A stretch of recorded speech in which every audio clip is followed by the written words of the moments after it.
Jeûne intermittent et sport, est-ce qu'on peut faire du sport à jeun? Et si oui, comment ça se passe? Pourquoi le faire? C'est ce qu'on va voir dans cette vidéo. J'ai reçu pas mal de questions récemment, comme j'ai fait une série de vidéos autour du jeûne intermittent. Beaucoup de gens qui font du sport se demandaient si c'était intéressant de faire du sport à jeun. Et au lieu en fait, de répondre individuellement, j'ai décidé de faire une vidéo pour répondre de façon globale à cette question, ma foi, très intéressante. Et on en parle en détail tout de suite.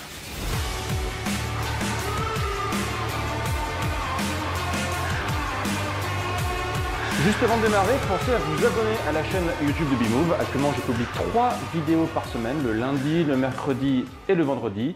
Si vous souhaitez n'en louper aucune et si vous voulez être prévenu dès qu'une vidéo est disponible, pensez à vous abonner et à activer la petite cloche afin de n'en louper aucune, car parfois YouTube oublie de prévenir qu'une vidéo sort. Donc comme ça, vous êtes sûr de n'en louper aucune et d'avoir toujours les dernières informations super intéressantes autour de la nutrition santé et dans ce cas ici présent, du jeûne intermittent. 4 points très importants avant de démarrer. Dans cette vidéo, je parle de jeûne intermittent où on peut boire de l'eau. Il y a le cas particulier du jeûne où même l'eau n'est pas autorisée.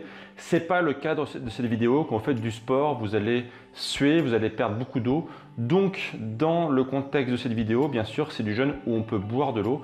Et je vous encourage même à boire beaucoup, vous allez voir pourquoi un peu plus tard. Deuxième point important dans cette vidéo, on va parler de jeûne intermittent plutôt court, c'est-à-dire inférieur à une journée. Le jeûne qui dure sur plusieurs jours, de mon point de vue, ne me semble pas forcément compatible avec l'activité physique, notamment soutenue. Après voilà, si vous faites juste de la marche, à la rigueur, pourquoi pas. Mais ici, dans cette vidéo, on va parler d'activités physiques plutôt soutenues, comme la course à pied ou les sports de force, etc. Donc clairement, pour moi, ce n'est pas forcément compatible. On parle ici de jeûne court inférieur à une journée. Donc par exemple, le format 16-8 qui est beaucoup utilisé par les gens qui pratiquent le jeûne est tout à fait dans le cadre de cette vidéo. Troisième point dans cette vidéo, on va parler d'activité physique, on va dire normale, c'est-à-dire voilà, la personne qui va faire 1 heure de sport le soir ou le matin ou le midi, peu importe. Entre 1 à 2 heures maximum d'activité physique. On ne parlera pas ici d'activités longues comme par exemple courir un semi-marathon ou courir un marathon. Clairement, sur les activités physiques qui sont beaucoup plus intenses, on va dire, c'est un autre sujet, donc ce n'est pas le cadre de cette vidéo. Là, on parle à monsieur et madame tout le monde qui fait par exemple 1 heure de sport par jour. Tout d'abord, lorsqu'on parle du jeûne intermittent, il y a une certaine peur, il y a 2 types de peurs qui peuvent arriver, qui peuvent être tout à fait logiques. C'est vrai que ce n'est pas forcément quelque chose qu'on évoque très souvent, notamment lorsque on fait du sport, les coachs et les personnes qui nous entourent ne nous encouragent pas forcément à faire du sport à jeun. Dans on va dire l'inconscient collectif, il faut manger suffisamment avant pour avoir son niveau d'énergie qui soit suffisamment haut. Donc il peut y avoir en fait 2 types de peurs qui peuvent arriver. La première, c'est une peur physiologique. On a peur justement de manquer de carburant. La peur d'être à plat niveau batterie et d'avoir finalement une sorte de panne d'énergie, ce qui fait qu'en plein entraînement ou en pleine séance de sport, on va devoir s'arrêter parce qu'on est complètement en hypoglycémie et on va avoir des convulsions, enfin voilà, que sais-je. On va voir dans cette vidéo que ce n'est pas forcément le cas. Il y a des cas en fait, où ça peut arriver effectivement dans des cas très particuliers, mais en général, ce n'est pas le cas. Et puis, il y a la peur psychologique, qui est juste la peur de manquer en fait. Aujourd'hui, on vit dans une société d'abondance où on mange au minimum 3 repas par jour, où on a la nourriture à profusion autour de nous, dans le frigo, on a le supermarché qui est juste à côté. Et le fait de se dire, je vais me priver de nourriture et derrière, je vais dépenser beaucoup d'énergie, ça peut en fait créer ce qu'on appelle une dissonance cognitive, c'est-à-dire entre ce que je voudrais faire mais ce que je pense pouvoir faire, il y a une grosse différence. Donc ça, c'est clairement en fait pareil, une limitation mentale qu'il faut parfois combattre de façon un peu dure, c'est-à-dire se forcer si je puis dire. Autant la partie physiologique peut avoir des causes réelles, autant la partie psychologique est vraiment, comme son l'indique, purement dans la tête. Ça n'a pas de sens de dire qu'on va manquer d'énergie lorsqu'on va juste courir un peu ou soulever un petit peu de fonte. On va voir pourquoi dans cette vidéo. Alors si vous suivez justement ma chaîne YouTube, vous savez que je parle souvent des réserves du corps humain. Et il faut savoir que le corps a beaucoup de réserves. En fait, on en a dans le foie, bien sûr, sous forme de glycogène. On en a dans les muscles, là aussi sous forme de glycogène. Et puis après, il y a toute la partie énergie qui est disponible sous forme d'acide gras. Donc c'est la libération justement progressive du gras dans le corps qui va alimenter le corps lorsqu'il a besoin d'énergie, notamment sous forme de cétone. Donc si vous avez vu notamment ma dernière vidéo sur ce sujet, n'hésitez pas d'ailleurs à aller la voir, je vous la mets ici. Vous comprendrez que le corps a beaucoup d'énergie en stock et on pourrait vivre en théorie plusieurs semaines sans manger. Alors sans boire, c'est notre paire de manches, mais sans manger, on pourrait vivre vraiment très longtemps. Alors oui, après les puristes diront que plus on attend longtemps pour manger, plus forcément on peut avoir des problèmes de santé qui vont arriver, des carences qui vont s'installer. Et c'est vrai, en fait, plus la durée du jeûne est longue, plus l'arrivée de problèmes potentiels est clairement importante. Mais ici, ce qu'il faut comprendre, c'est qu'on parle vraiment que de jeûne intermittent. Dans les vidéos que je fais, c'est principalement que du jeûne intermittent. Autrement dit, un jeûne qui va aux alentours de 16 heures en moyenne, le format 16-8. Alors déjà, il faut savoir que la nuit, quand vous êtes en train de dormir, vous jeûnez en fait. Si vous mangez le soir à 8 heures et vous levez le matin à 8 heures pour prendre votre petit déjeuner, vous avez passé 12 heures sans manger et vous n'êtes pas mort. Et ce qu'on demande en général lorsqu'on fait du jeûne intermittent, c'est juste augmenter de 4 heures la fourchette, si je puis dire, de jeûne, ce qui n'est pas vraiment important. 4 heures de jeûne en plus par rapport à une nuit de sommeil, c'est vraiment pas important. C'est pas comme si on demandait de mettre des jours en plus, là c'est juste 4 heures. Donc déjà de facto, vous avez beaucoup de réserves qui vous permettent de survivre pendant des semaines. Et le fait de faire une activité physique de type course à pied ou musculation ou tennis ou natation, que sais-je, certes, ça va taper dans vos réserves puisque votre corps a besoin d'énergie pour vous déplacer, pour exercer l'activité physique.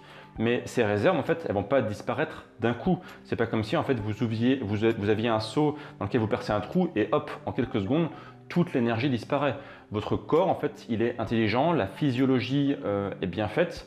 Nos anciens chasseurs-cueilleurs, lorsqu'ils allaient chasser le mammouth et lorsqu'ils devaient aller nourrir la tribu, ils prenaient pas forcément un petit déjeuner avant, ils avaient sûrement pas mangé la nuit et ils allaient chasser en partant pour de nombreuses heures. Ils devaient courir, ils devaient parfois se battre, ils devaient soulever des choses lourdes comme des carcasses ou des pierres, etc. Et après revenir au camp. Croyez-moi qu'ils étaient sûrement beaucoup plus forts, beaucoup plus musclés et beaucoup plus toniques que nous aujourd'hui. Et aujourd'hui, vous êtes les dignes héritiers de ces hommes-là qui, pendant des milliers d'années où l'espèce humaine a vécu à l'époque paléo, l'énergie finalement était peut-être encore plus restreinte qu'aujourd'hui, sûrement plus restreinte clairement, puisqu'il n'y avait pas forcément les 3 repas par jour, il n'y avait pas les supermarchés, il n'y avait pas le frigo. Donc si ils ont survécu, si l'espèce humaine a survécu, vous allez pouvoir survivre, je vous rassure. Alors les gens qui vont avoir un problème avec le fait de faire une activité physique à jeun, c'est ce que j'appelle les brûleurs de glucose compulsives. Justement, si vous avez vu ma dernière vidéo où je parlais au bout de combien de temps on commence à taper dans le gras, vous avez vu que la plupart des gens finalement ne sont jamais en mode brûlage d'autre chose que le glucose. Tout le temps en mode brûlage de glucose parce que il y a 3 repas par jour, parce qu'il y a les encas le matin, le midi et presque le soir, l'après-midi. Donc clairement en fait la personne qui est en mode brûlage de glucose permanente, oui clairement elle peut avoir un problème parce que son corps ne sait pas gérer sa glycémie. Au lieu que le corps s'habitue à gérer sa glycémie tout seul, vous êtes tout le temps en train de lui fournir de l'énergie. Donc si vous ne forcez pas votre corps à aller taper dans les réserves, forcément le jour où vous avez demandé peut-être un effort en plus par rapport au fait d'être juste, on va dire, sédentaire, oui, ça peut poser un problème. Donc déjà, avant de faire du sport à jeun, il faut déjà être à l'aise, on va dire, sur le jeûne intermittent tout court. Il faut arrêter d'être en mode brûlage de glucose tout le temps. Il faut que votre corps commence déjà à passer en mode légère cétose. Encore une fois, si vous avez vu ma dernière vidéo, vous comprendrez ce que je veux dire. C'est-à-dire qu'il va commencer à taper dans le gras pour pouvoir justement fournir de l'énergie. Si aujourd'hui vous êtes tout le temps en train de manger 3 repas par jour plus 2 encas par jour et que vous laissez jamais votre corps se reposer, que vous laissez jamais votre corps s'auto-réguler tout seul, clairement l'activité physique, c'est pas forcément l'activité physique à jeun, c'est pas fait pour vous. Vous allez devoir d'abord apprendre à votre corps à gérer sa glycémie tout seul comme un grand, à s'auto-réguler tout seul. Donc la capacité de pouvoir faire du sport à jeun, c'est un très bon indicateur pour voir justement si votre corps a la capacité de s'auto-réguler tout seul. Si aujourd'hui vous ne pouvez pas faire du sport à jeun, si vous êtes vraiment incapable, c'est-à-dire que vous êtes en hypoglycémie très rapidement, ça veut dire que vous avez peut-être un problème, votre corps ne sait pas gérer sa glycémie et donc vous allez devoir peut-être faire un effort sur votre alimentation, sur votre style de vie, sur la façon dont vous gérez justement votre alimentation globalement parce que vous êtes tout le temps en mode brûlage de glucose et donc clairement ça pose un problème. Donc si vous faites du sport à jeun, vous allez demander de l'énergie donc du coup à votre foie qui va donc libérer du glycogène. Ensuite, dans vos muscles, là aussi, chaque muscle a sa réserve de glycogène qui lui permet de survivre, on va dire, entre guillemets, pendant de très longues minutes pendant l'effort. Et puis si vraiment vous êtes à bout de glycogène, les acides gras du coup commencent à être libérés. Votre corps passe en mode plan B de secours et ça se passe plutôt bien. Les gens qui font de l'activité physique à jeun vous le diront, ça se passe plutôt bien et il n'y a pas de baisse de performance. Après, ça va dépendre vraiment du type de sport. Si vous avez un sport plutôt sur un sport d'endurance, vous ne verrez pas de grosses différences. Si vous avez un sport qui demande peut-être de l'explosivité pendant une longue période, comme par exemple justement du crossfit, si vous avez un entraînement qui dure très longtemps, donc il y a plus d'une demi-heure, et que vous avez là de très lourdes charges à déplacer, que vous avez des exos très cardio, là vous pourriez peut-être voir une légère baisse de performance parce que vos stocks de glycogène ont été en grande partie épuisés et la filière du gras, si je puis dire, elle est un petit peu moins efficace pour les sports qui demandent de l'énergie tout de suite, de façon instantanée et de façon efficace. Ok? Donc ça, c'est un point qu'il faut bien comprendre. Mais si par exemple, vous avez un entraînement qui est plutôt court, on va dire, voilà, par exemple, moi dans mon cas aujourd'hui, j'ai fait du crossfit, ça a duré un entraînement vraiment très court. Le workout, donc l'entraînement était un entraînement de 7 minutes, donc ce qui est vraiment très court. Donc là, bien sûr, ça n'a eu aucun impact. Sur un entraînement qui dure peut-être plus d'une 30 minutes, là, on pourrait avoir une légère baisse de performance parce que les stocks de glucose sont plus bas. Et donc, les acides gras, eux, ont moins d'efficacité sur les entraînements qui demandent de l'énergie instantanée tout de suite pour justement aller haut et fort. Les gros avantages de faire du sport à jeun, déjà, c'est que vous avez le système digestif qui est complètement libéré. Il faut savoir que quand vous digérez, ça demande beaucoup d'énergie. D'ailleurs, pour information, quand votre corps est stressé et qu'il a besoin de beaucoup d'énergie, le système digestif est souvent une des premières choses qui est mise au repos. C'est une chose qui n'est pas essentielle, on va dire, pour la survie à l'instant T. C'est essentiel pour la survie sur la durée, mais pas pour l'instant T. Donc clairement, le fait d'avoir un système digestif qui ne travaille pas pour l'entraînement, ça aide du coup à avoir de l'énergie disponible pour tout le reste. Tout le monde sait que s'entraîner l'estomac plein, c'est pas une bonne chose. C'est la meilleure façon de vomir. Inversement, s'entraîner avec l'estomac vide, ça permet du coup d'être beaucoup plus efficace et d'avoir beaucoup plus d'énergie. Deuxième avantage, c'est que du coup vous êtes tapé dans les graisses, c'est ce que je disais tout à l'heure. Si jamais vous avez des entraînements plutôt longs, pas forcément hyper forts mais vraiment très longs, clairement ça va taper dans les graisses et donc si votre objectif c'est perdre du poids ou devenir plus sec, ça va clairement aider à augmenter votre brûlage de graisse. Un point très important, c'est que beaucoup de gens pensent qu'en faisant des sports typiquement de force, à jeun, on va taper dans le muscle, on va prendre de la masse musculaire. Alors c'est faux en fait, notamment pour les entraînements plutôt courts. Lorsque vous faites votre entraînement à jeun, vous allez augmenter la libération d'une hormone qui s'appelle l'hormone de croissance, qui est une hormone anabolisante, c'est-à-dire qui va plutôt favoriser la construction musculaire. Donc clairement, c'est plutôt l'inverse en fait. Quand nous, chez par exemple des hommes, par exemple, quand vous faites des sports de force à jeun, ça augmente la sécrétion de la testostérone et l'hormone de croissance, qui sont deux hormones anabolisantes, donc qui vont favoriser la construction musculaire.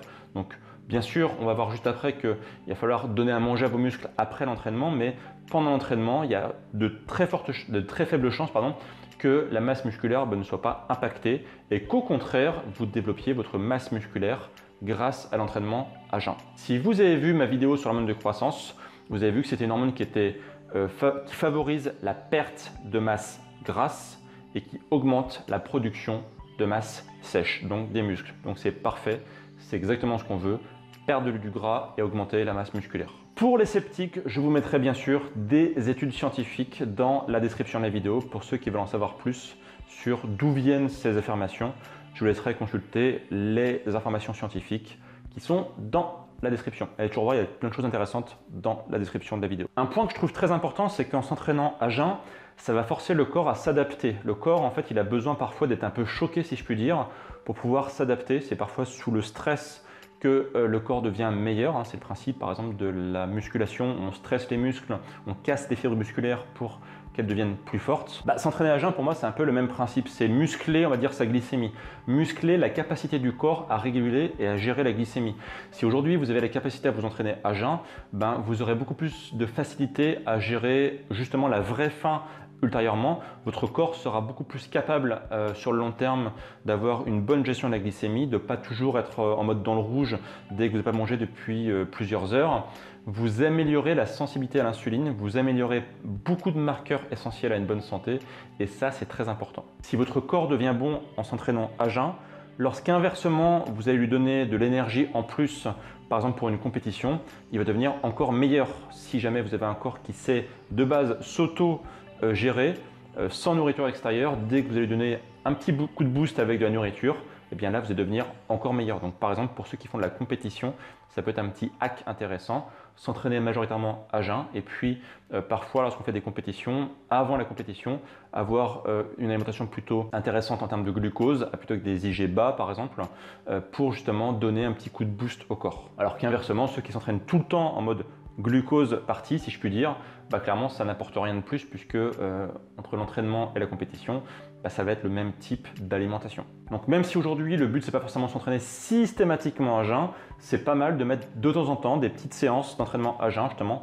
pour que votre corps s'habitue progressivement à mieux gérer sa glycémie, à mieux gérer son autonomie vis-à-vis de la nourriture extérieure. Donc par exemple, si vous entraînez 4 fois par semaine, vous pouvez faire un entraînement à jeun et 3 normaux si je puis dire, et puis 2 semaines après faire 2 entraînements à jeun et 2 normaux, etc. Augmentez comme ça progressivement le nombre d'entraînements à jeun que vous faites afin de vous habituer progressivement à vous entraîner à jeun. Petit retour d'expérience, alors déjà le premier c'est pas sur moi, c'est une méthode qui est assez connue pour entraîner les acteurs de cinéma à avoir de la masse musculaire rapidement. C'est justement en fait de les entraîner à jeun, c'est-à-dire que le format 16-8 est idéal pour ça. Alors certes, c'est pas suffisant parce que parfois les acteurs, on veut qu'ils prennent de la masse musculaire très rapidement.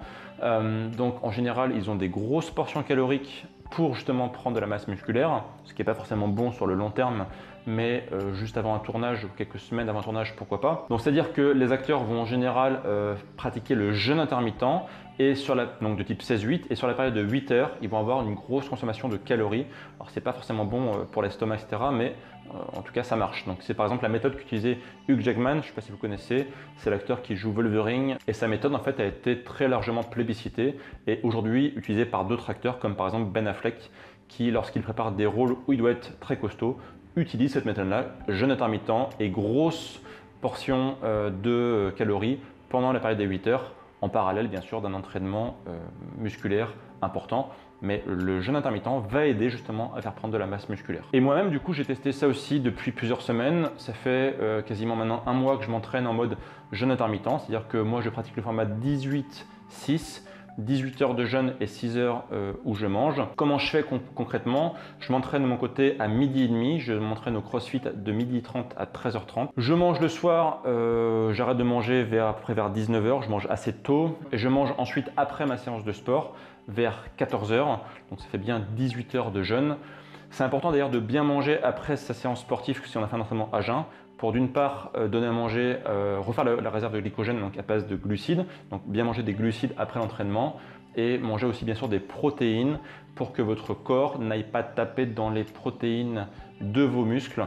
Donc un repas plutôt protéiné et glucidique après un entraînement à jeun est une excellente chose pour bien nourrir votre corps après l'entraînement. Clairement, si vous entraînez à jeun, n'attendez pas trop longtemps pour manger, maximum, très grand maximum 2 heures, mais si vous pouvez manger une demi-heure après l'entraînement, ce serait parfait pour justement bien donner à manger à votre corps rapidement. Donc comme je disais, moi je fais ça depuis plusieurs semaines et j'ai vu aucune perte de performance dans ce que je pratique comme sport, c'est-à-dire le CrossFit. Au contraire, j'ai vu une légère augmentation de mes performances, notamment je fais toujours ce qu'on appelle des personal records, c'est-à-dire des records que je continue à battre progressivement, malgré que je prenne de l'âge, malgré que voilà, il n'y a pas de souci, je continue à m'améliorer sur mon sport. Et en plus, j'ai vu une légère augmentation de ma masse musculaire. Je vous tiendrai au courant si vous voulez sur cette chaîne pour voir comment ça évolue avec le temps. Mais pour l'instant, ça marche très bien. J'ai des bonnes performances, augmentation de la masse musculaire, aucun effet secondaire, ce qui est logique quand on parle de physiologie, quand on sait comment ça marche. Donc, je vous encourage vous à tester si ça vous intéresse et à partager du coup votre expérience dans les commentaires. D'ailleurs, dites-moi en commentaire si vous pratiquez le jeûne intermittent en mode sport, si vous faites du sport à jeun. Dites-moi ça dans les commentaires, on pourra en discuter ensemble dans l'espace commentaire. Si vous avez aimé cette vidéo, n'hésitez pas à laisser un petit like et je vous mets en complément ci-dessous une vidéo complémentaire. Si vous souhaitez démarrer le jeûne intermittent, n'hésitez pas à la regarder. Et moi je vous dis à très bientôt pour de prochaines vidéos et d'ici là bien sûr, prenez soin de vous. Ciao!